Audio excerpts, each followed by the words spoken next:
We're going back to the beginning. We have gone from the deity of Christ in John, his works in Luke, the foundations of our faith in Romans, the foundations of our relationships in Ephesians. We looked at the first kind of grappling with who God is, Job, then the end, Revelation, where we're going, where we're headed, how to get through it, what do we have to look forward to. We're going back to the beginning now. We're going to get back to the start. We're going to Genesis. Preface. We're going to hit creation day one, today. I am not going to sit and make a long argument for why creation is the obvious, most intellectually honest explanation for the origin of existence. I'll make one little point on it when we're done reading, and after that, this is such a dumb argument. Opposing creation is just you're actively switching the brain off. That, I mean, what are we even talking about? So let's get into it. Creation. Genesis 1. In the beginning, God created the heavens and the earth. The earth was formless and void, and darkness was over the surface of the deep, and the Spirit of God was moving over the surface of the waters. Then God said, "Let there be light." And there was light. Light. There's no source yet. It's just the light. It's the concept. It's the principle. It's the building blocks. God saw that the light was good, and he separated the light from the darkness. And he called light day, and the darkness he called night. So he's made time. He's implemented the metrics, the ticking of time. He's set it to a sequence now. It's measurable. And there was evening, and there was morning, one day, right? So now he made the increments of time. Then God said, "Let there be an expanse in the midst of the waters, and let it separate the waters from the waters." And God made the expanse and separated the waters which are below the expanse from the waters which are above the expanse. And it was so. God called the expanse heaven.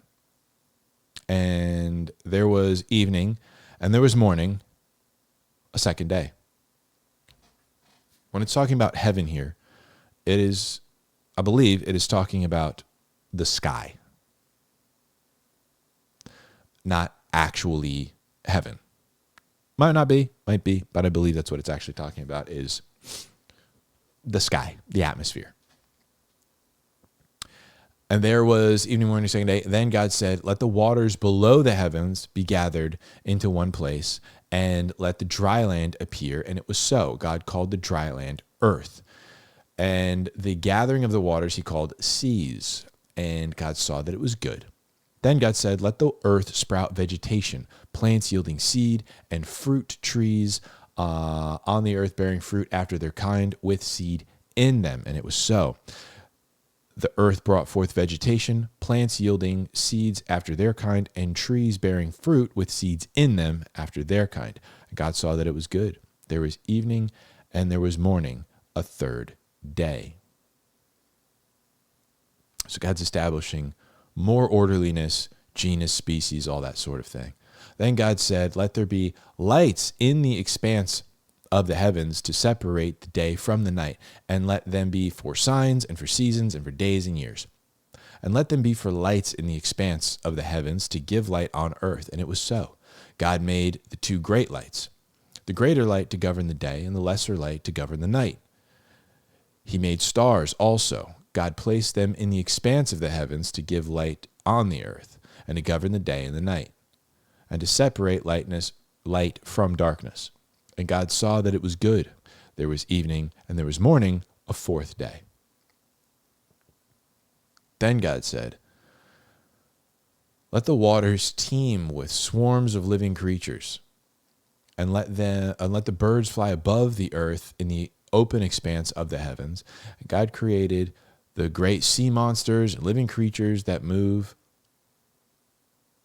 and every living creature that moves, with which the waters swarmed after their kind, and every winged bird after its kind. And God saw that it was good. God blessed them, saying, be fruitful and multiply. Fill the waters in the seas, and let the birds multiply on earth. There was evening, and there was morning, a fifth day. Then God said, let the earth bring forth living creatures after their kind, cattle and creeping things, and beasts of the earth after their kind. And it was so. God made the beasts of the earth after their kind, and the cattle after their kind, and everything that creeps on the ground after its kind. And God saw that it was good. Everything after its kind, no cross-species nonsense, orderliness. From the most macro to the most micro, order, which is what we still see today. Then God said, let us make man in our image, according to our likeness, and let them rule over the fish of the sea, and over the birds of the sky, and over the cattle, and over all the earth, and over every creeping thing that creeps on the earth. God created man in his own image. In the image of God, he created them. Male and female, he created them. God blessed them, and God said to them, be fruitful and multiply and fill the earth and subdue it and rule over the fish of the sea and over the birds of the sky and over every living thing that moves on the earth. Then God said, behold, I have given every plant yielding seed that is on the surface of all of the earth, and every tree which has fruit yielding seed. It shall be for food for you, and to every beast on earth, and to every bird of the sky, and to everything that moves on the earth which has life. I have given every green plant for food. And it was so. God saw all that he had made, and behold, it was very good. And there was evening, and there was morning, the sixth day. So, what we see is God implementing the bedrock, the basics, the building blocks of the universe. He creates the matter. He creates energy, light, and darkness. He separates the two. Now he makes the implements of time, day, night. He separates them. So now we have passing of time. And then he just goes through shaping everything into orderly and more orderly. All the way down.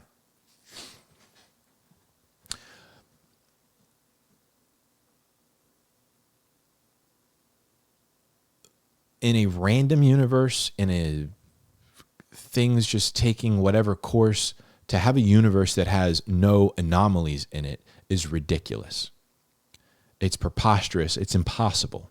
If we had a universe that was random or chance, then we would have evidence of chance. Not every single time there was a chance, the right decision was made. There's nothing that is like, what was that? I don't know. That was an anomaly. It was a mess up. No, everything is orderly. And it continues to be orderly. The blob just doesn't like appear out of like, oh, the oxygen coagulated in a weird way and fused with the thing because this molecule was kind of weird and it did no. Everything is orderly all the way down. There's not even evidence that there could be chance because everything is orderly. In a universe that was random, I believe the quote is, if the universe was random and disorderly, we should have never perceived it in the first place. So, excuse me. I had a guy I used to work with, and he got on me one day when he found out that I believe in a created earth, a created universe. And we talked about, like, could God have created an old universe? Of course. Was the days literal days? No, maybe. Who knows? It doesn't matter. What matters is that it was created. And he gave me the whole, well, if you give me one miracle, I can explain the rest of, the universe with science. And I said, well, duh. That's what Genesis 1 is. A miracle, order, which is just, science is just you explaining that order. There was a language that you learned that was already there? Where did the immaterial things come from? Where did the laws of thermodynamics come from? Where did time come from? When did it happen? Where did the actual space come from? You have to have that too. You have to have the laws, gravity, cohesion, adhesion, forces, consciousness. Where did that come from? Well, it's not just electrical signals. There's electrical signals in my phone. It's not conscious. Well, we're getting to the point where, no. Nothing will ever be like this thing is. And it self-replicates itself. This doesn't randomly happen. Things don't randomly create something that is so intelligent that that thing becomes aware of itself and the universe that created it and then decodes it. Things don't program a language into itself randomly. There should be, if it was random things, anomalies, pieces of the code that don't make any sense and will never make any sense. They are actually nonsensical. Not that we just don't understand them yet. There should be parts of the language that are just like, oh yeah, I don't know what that was.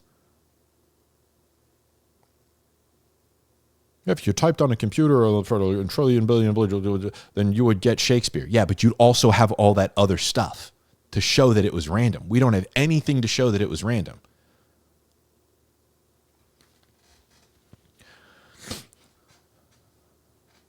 And he wouldn't concede because, again, brain switched off. So I said, all right, let me explain it to you this way.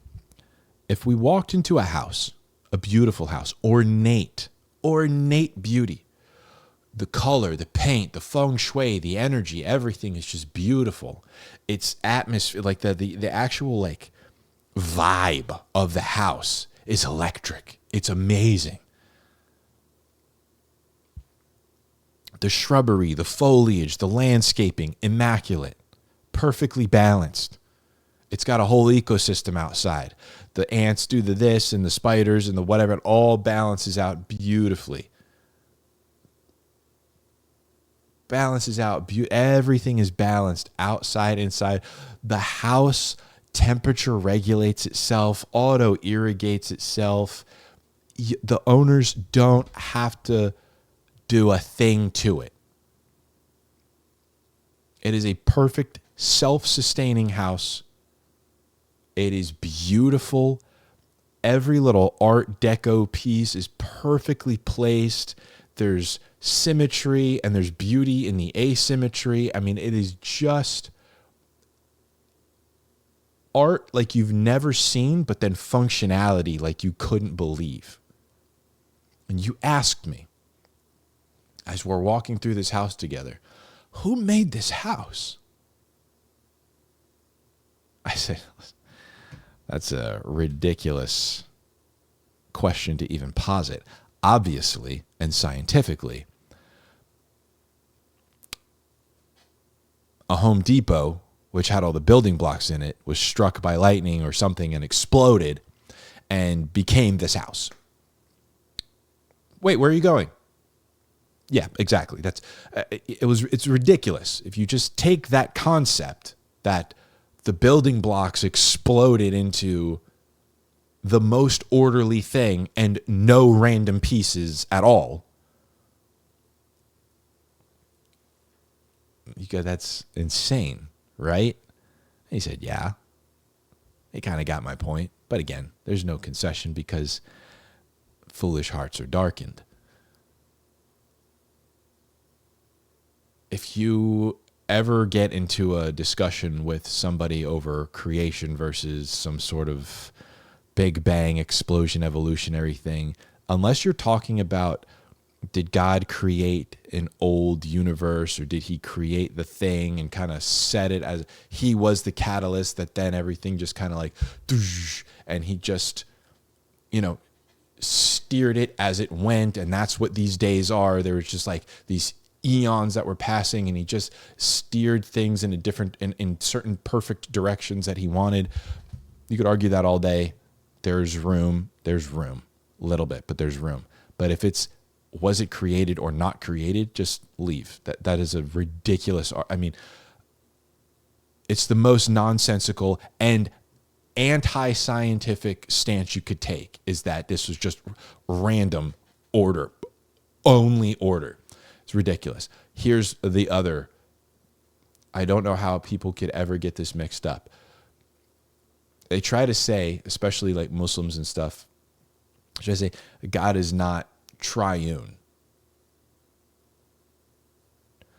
Then God said, let us make man in our image, according to our likeness.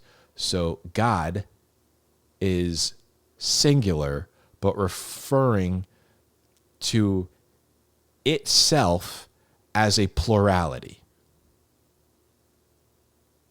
I mean, Genesis just opens up with the heat, man. It opens up with the heat. Heavy concepts that weren't heavy at the time. I mean, the plurality thing is definitely a little bit heavy for the time. Creating things, obviously, people, even the simplest of minds, understood that it was created. I don't know how you get dumber as we get on and less scientific as time goes on. But anyway, you can't miss this. Let us make man in our image and in our likeness. Let's be very clear here. And we talked about this a little bit in John, and I believe we talked about it a little bit in Luke. We're talking about God.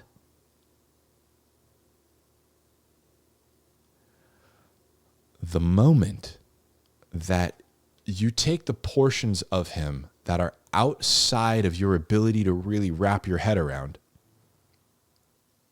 and you try to humanize and punify him, shame on you. This is God. He should be outside of what your ability to understand is. Right? A character in a video game, right? Imagine, was like, became conscious and was trying to perceive the outside world and was like, well, he obviously has to be bound by the rules of my video game. Could you imagine?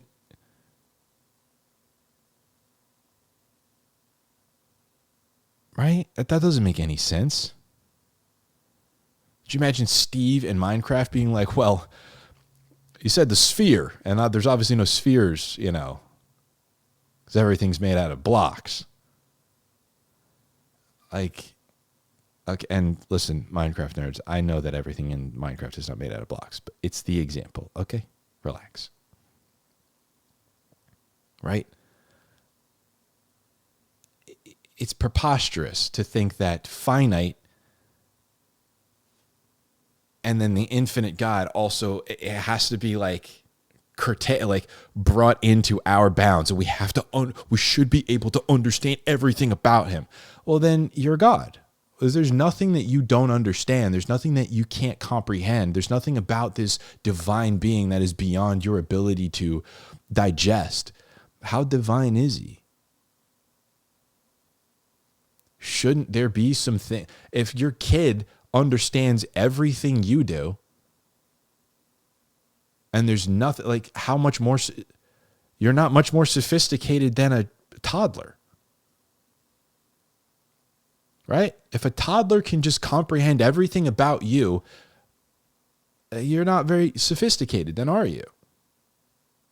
No, there should be things about God that are outside of what we're able to understand. So him being a single plurality is a little bit outside of what but he made us in his likeness. He made us relational with ourselves. We have a mind, a body, and a spirit. He is a version of that, but not bound to one instance. Right? I am one instance of me. My mind and my body and my spirit are all in this vessel, but they're in harmony so that not any one of those things is any more me than the other. God is like that, and his nature is also like that.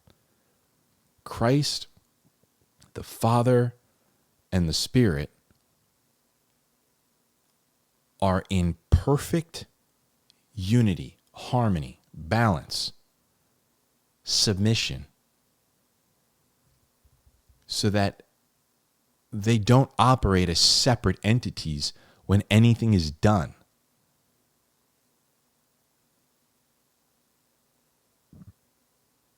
Just like we don't. But we are.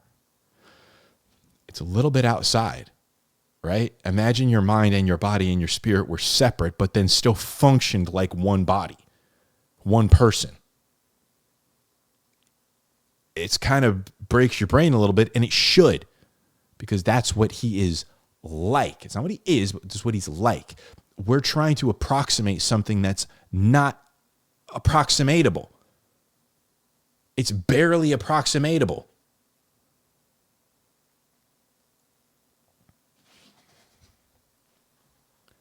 He didn't say, let's make man exactly like us. He said, make him in our likeness. We'll make him similar. We'll make him like, so he can kind of grasp what we are, what we is.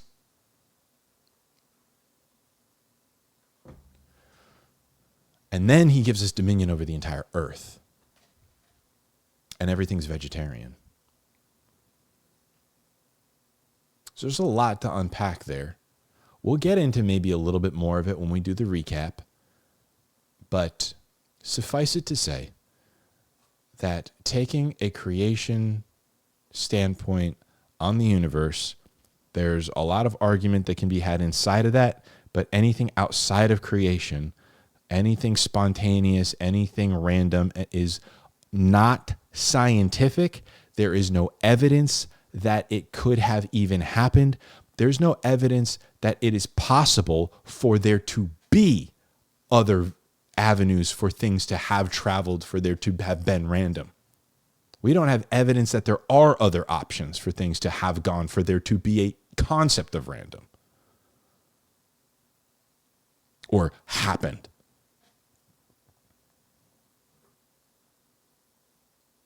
Random would be possibilities. And this one was random. We don't even have evidence that there were other possibilities. So stand firm in believing that creation happened by God. Inside of that, you can debate whatever. Outside of that is nonsense. It's for room temperature IQs only. God created man in their image. That is a trinity in chapter 1, at least. A duality. But we know it to be Trinity. And we are made similarly to that to grasp that concept. So those things that we can see evident in ourselves and how we are, we can go, okay, we're kind of like that. It's kind of like that. I'm not just one thing. I am a group of things that are one thing. And not any one of those things is just that thing. But all of those things are me. It's a little bit, but we are that thing. It's like, were there ancient aliens or breakaway civilizations? Well, there's pyramids with possible giant coils underneath them all over the world. So what were they? Don't know. But that's what, explain it. Because it wasn't the Hebes. So explain it. We see that they're, right? Same thing. It's all here and it's orderly. There's no evidence that anything random happened, so it must have been created. How? I don't exactly know. It doesn't get into all the detail, but we know that much at least. Is it possible for one singular thing to be a plurality of things but still be one thing? Well, I am to some extent. I don't understand exactly how it all works, but I'm here. I can see it evident in me. So it must be, and it must be just a little bit outside. I might not have all of the resources to even comprehend the thing. I don't even have the resources to comprehend what I am, let alone what God is. So rest in the little bit of not knowing that we have about what exactly God is. He should be bigger. And because he is, you go, okay, cool. All right, good. If I understood him, then I got to be worried about I got duped. This is a concept that doesn't even make sense. That's kind of good. Like it makes sense, but it's a little bit too big to comprehend. That's okay. All right, he should be like that. Anytime God gets way too easy to understand, red flags should go up and go, oh, hold on a second, hold on. So anyway, it's a lot for chapter 1. We'll try to speed up chapter 2. Thanks for watching. I'll see you in the next one. Read your Bible.